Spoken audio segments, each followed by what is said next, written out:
Halo guys, selamat datang di 19 Detik. Bagaimana kabar kalian hari ini? Semoga hari-hari kalian menyenangkan. Berhubung sakit gigi Mimin sudah sembuh, kali ini Mimin akan nyerocos lagi nyeritain alur cerita film buat kalian.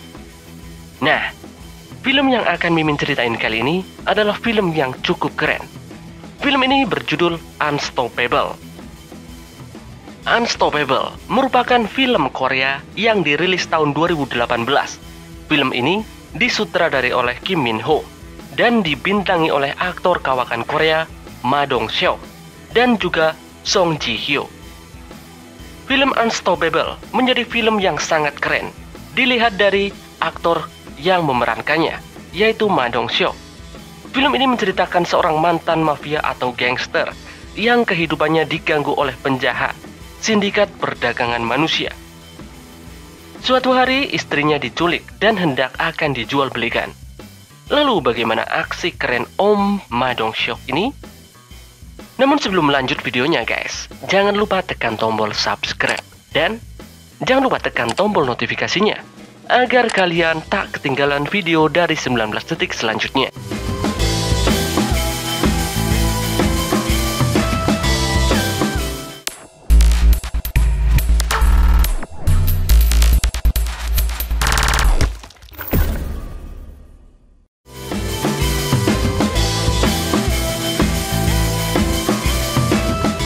Di awal film, kita akan diperlihatkan oleh pemeran utama di film ini, yaitu Ma Dong Seok, yang berperan sebagai Dong Chul. Dia dan sahabatnya Chun Sik berprofesi menjadi pengantar ikan di sebuah pasar ikan. Dia kemudian melihat sejumlah kelompok orang yang sedang menagih uang sewa dengan sangat kasar kepada salah satu pedagang ikan di pasar itu. Kelompok itu kemudian menghampirinya. Dia adalah Tuan Kang, pengelola ikan di pasar itu. Dong Chul mengatakan bahwa semua ikan telah dikirim ke pedagang. Diketahui pengelola pasar itu selalu meminta barang dikirim, namun uang tak kunjung dibayarkan. Cerita kemudian berlanjut dengan adanya kesepakatan bisnis antara Dong Chul dan salah satu bos pengimpor kepiting raja. Usaha Dong Chul menjadi orang yang baik menjadikan dia mudah ditipu oleh beberapa orang. Kemudian dia mulai menginvestasikan uang pinjaman kepada bos penyuplai kepiting raja itu tanpa sepengetahuan istrinya. Kalau Mimin sudah digampar kali ya. Resiko yang sangat besar karena keuangan rumah tangganya sedang memburuk dan terlilit hutang di mana-mana. Kemudian scene berpindah pada Jisoo yang diperankan oleh Song Ji Hyo. Dia adalah istri dari Dong Chul. Dia berprofesi sebagai sukarelawan di sebuah panti jompo dan juga sebagai karyawan di sebuah restoran. Dong Chul menjemput istrinya kala itu. Dia mengatakan ada penawaran bisnis investasi kepiting raja. Di sini, istrinya belum mengetahui bahwa dirinya telah berinvestasi untuk bisnis tersebut. Istrinya nampak tak menyetujuinya karena dia tahu keuangannya sedang dalam kondisi yang tidak baik. Scene kemudian beralih pada seseorang yang sedang ditagih hutang oleh salah satu mafia yang memiliki bisnis sindikat perdagangan manusia bernama Gitae yang diperankan oleh Kim Sung Oh. Karena tak mampu membayar hutangnya, laki-laki itu hendak dibunuh oleh Gitae. Kemudian Gitae menculik anak dari orang yang ditagihnya itu untuk diperjualbelikan. Ketika sedang perjalanan pulang, mobil Dong Chul ditabrak oleh komplotan Gitae. Dong Chul pun langsung turun dan memeriksa kerusakan mobilnya. Kemudian menyuruh sopir dari komplotan itu untuk membuat laporan kerusakan. Namun di sisi lain, komplotan itu merasa panik karena mobil itu membawa serta seorang gadis yang mereka culik. Kemudian sopir itu memberikan kartu nama dan sejumlah uang yang dilemparkan kepada Dong Chul.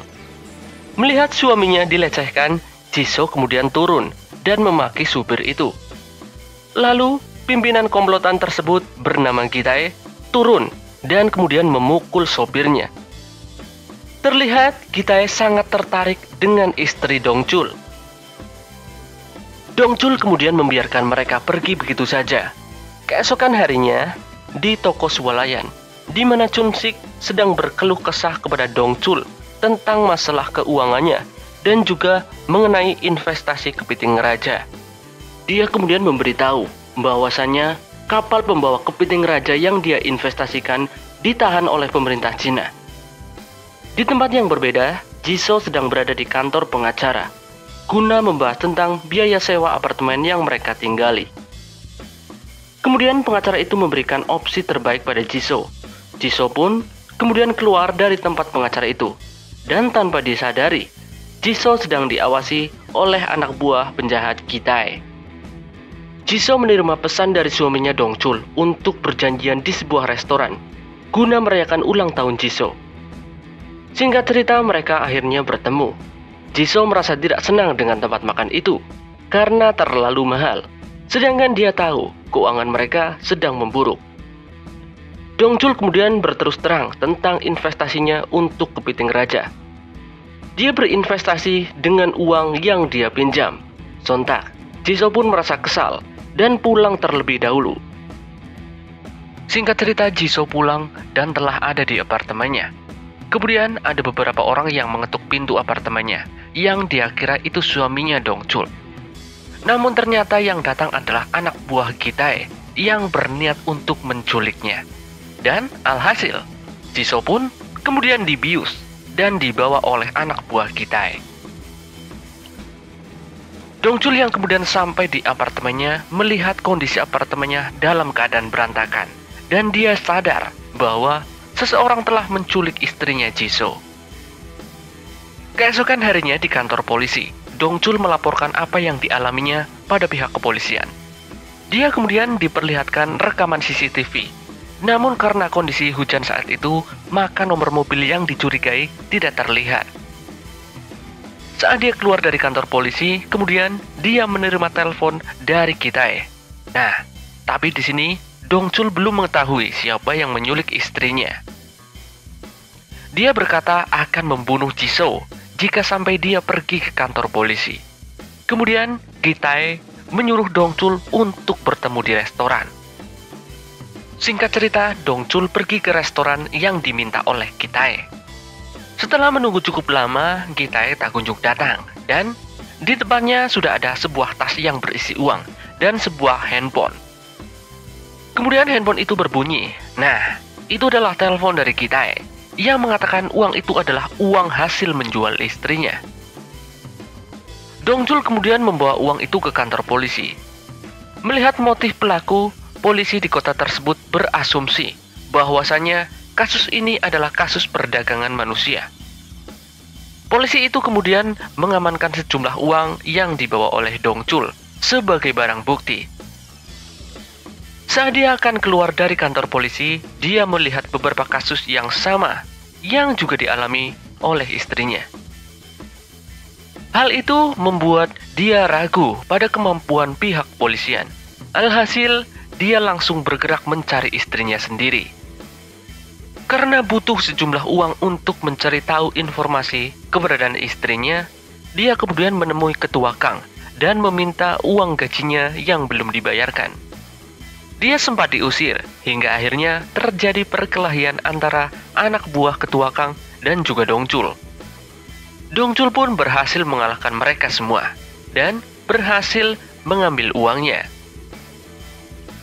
Ditemani Chun Sik, kemudian dia pergi menemui seseorang bernama Du Sik. Nah, si Du Sik ini adalah teman dari Chun Sik yang ahli dalam mencari orang yang hilang. Dia juga memiliki keahlian penyamaran yang sangat baik. Mendengarkan kasus yang diceritakan Chun Sik dan juga Dong Chul, si Du ini mengatakan bahwa ini bukan penculikan biasa, melainkan perdagangan manusia. Du kemudian memulai penyelidikannya. Dia memeriksa rekaman CCTV yang ada di restoran, di mana Dong Chul menerima satu tas uang. Di sini, dia berhasil mengetahui nomor mobil yang membawa tas tersebut. Dia kemudian mencari tahu pemilik kendaraan itu. Du kemudian mendapatkan informasi bahwa pemilik nomor mobil yang membawa tas berisi uang bernama Choi Man Sik. Tanpa membuang waktu, kemudian Dongchul pergi ke rumah pemilik mobil itu. Kemudian mereka menginterogasi Choi Man-sik, yang hasilnya nomor mobilnya sudah dijual ke seorang bandar judi karena dia kalah dalam perjudian. Kemudian mereka bertiga mendatangi tempat perjudian, di mana Choi Man-sik menjual nomor mobilnya.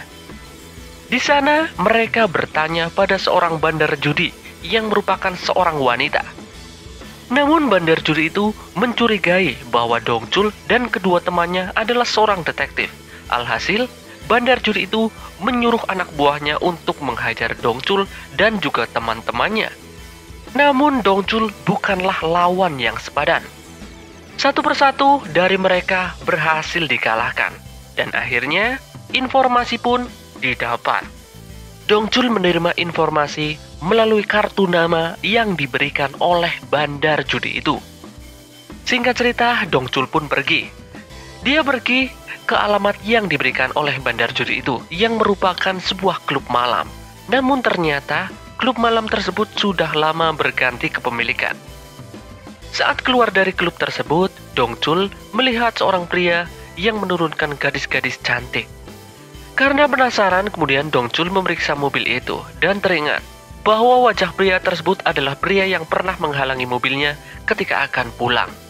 Tak lama kemudian, Dongchul menerima sebuah telepon dari seorang polisi bahwasannya mereka menemukan jasad seorang wanita yang memiliki ciri-ciri yang sama dengan istrinya Jisoo. Namun setelah melihat foto di kantor polisi, ternyata wanita itu bukan istrinya. Kemudian salah satu polisi mengatakan bahwa wanita yang ditemukan tewas bernama Lee Yung-jong, wanita yang hilang sejak 2 tahun yang lalu. Berdasarkan penyelidikan dari Do, suami Lee Yung-jong menyerahkan diri tak lama sejak istrinya ditemukan tewas karena merasa bersalah telah menjual istrinya pada komplotan Gi-tae. Dongchul kemudian menemui suami korban dan dia memberikan sebuah petunjuk yang mungkin bisa membantu Dongchul untuk menemukan istrinya. Namun saat Dongchul akan pergi, Dongchul dikejutkan dengan laki-laki yang bunuh diri dan jatuh tepat di sebelah mobilnya. Ternyata laki-laki itu adalah suami dari Lee Yung-jong yang memberikan informasi padanya. Cerita berlanjut, Dongchul kemudian mengunjungi tempat dari kartu nama yang diberikan oleh laki-laki itu. Yang ternyata kartu nama itu sama dengan kartu nama yang pernah diberikan oleh sopir dari Gi-tae. Dongchul pun kemudian memaksa laki-laki itu untuk memberinya informasi. Namun sempat bungkam, hingga akhirnya beberapa pukulan diarahkan kepada laki-laki itu. Dongchul kemudian membawa laki-laki itu bersamanya. Gi-tae kemudian melihat apa yang dilakukan Dongchul kepada salah satu anak buahnya melalui CCTV. Ketika sedang menanyakan hal itu, kemudian Gi-tae menelpon dengan video call kepada Dongchul dan memperlihatkan keadaan istrinya. Gi-tae kemudian meminta agar Dongchul membunuh anak buahnya yang sedang dia interogasi. Kalau permintaan itu tidak dituruti, maka Gi-tae akan membunuh istrinya. Dan dengan sangat terpaksa, Dongchul membunuh laki-laki anak buah Gi-tae itu. Namun Dongchul sangat cerdas. Dia hanya membuat laki-laki itu pingsan. Gi-tae kemudian menyuruh Dongchul agar mengembalikan uangnya. Namun seperti yang kita tahu, uangnya ada di tangan polisi. Dan tidak ada pilihan untuk Dongchul. Dia harus mencurinya dari pihak kepolisian. Kemudian dengan keahlian penyamaran dari Do dan juga Chun-sik, akhirnya Dongchul berhasil mencuri uang dari kantor kepolisian. Scene kemudian beralih di markas Gi-tae. Dia mendapati salah satu wanita yang dia sandra dalam keadaan pingsan. Wanita itu dipukul ketika hendak diperkosa. Terlihat Gi-tae sangat marah dan memukuli anggotanya yang membuat wanita itu pingsan. Tak lama berselang, Dongchul menghubungi Gi-tae dan memberitahukan bahwa dia telah mendapatkan uangnya. Dia kemudian menyuruh Dongchul untuk bertemu di markasnya. Di sisi lain, Dongchul memberitahu pihak kepolisian mengenai pertemuan mereka. Singkat cerita, Dongchul sampai di markas Gi-tae. Di sana, dia menghajar satu persatu anak buah Gi-tae. mulai dari pengawas CCTV hingga tangan kanan Kitae yang bertubuh besar. Sementara itu, Chunchik dan juga Du membebaskan tawanan wanita lain. Dongchul tak mendapati istrinya di markas Kitae. Kemudian, dia pergi mencari istrinya. Singkat cerita, mobil Dongchul dan juga Kitae kemudian berpapasan. Mengetahui itu adalah mobil Dongchul, Kitae dan anak buahnya kemudian kabur melarikan diri. Aksi kejar-kejaran pun terjadi dan begitu dramatis. Dongchul kemudian melihat istrinya yang berada di dalam mobil Kitae. Hingga akhirnya kedua mobil bertabrakan yang membuat mobil Dongchul keluar dari pembatas jalan. Melihat kegilaan Dongchul dalam mengejar istrinya, membuat Kitae begitu marah. Dia kemudian membawa sebuah kapak untuk membunuh Dongchul. Namun Dongchul bukan lawan yang sepadan untuk Kitae. Meskipun dalam keadaan terluka, Kitae berhasil dihajar habis-habisan oleh Dongchul dan dia berhasil menyelamatkan istrinya dengan selamat. Akhirnya kasus perdagangan manusia yang dilakukan oleh Kitae dan komplotannya terungkap dan diberitakan di berbagai media setempat. Di akhir film ini diberitahukan bahwa kapal pengangkut kepiting raja yang merupakan investasi milik Dongchul telah dibebaskan dari perairan Cina. Dongchul pun dan istrinya kini menjadi pengusaha restoran kepiting raja yang cukup sukses. Dan film pun berakhir, guys. Bagaimana guys? Film Om Madong Shop cukup keren kan? Berikan pendapat kalian tentang film ini ya. Sekian video dari 19 detik. Mimin pamit dan sampai jumpa di video dari 19 detik selanjutnya. See you next time.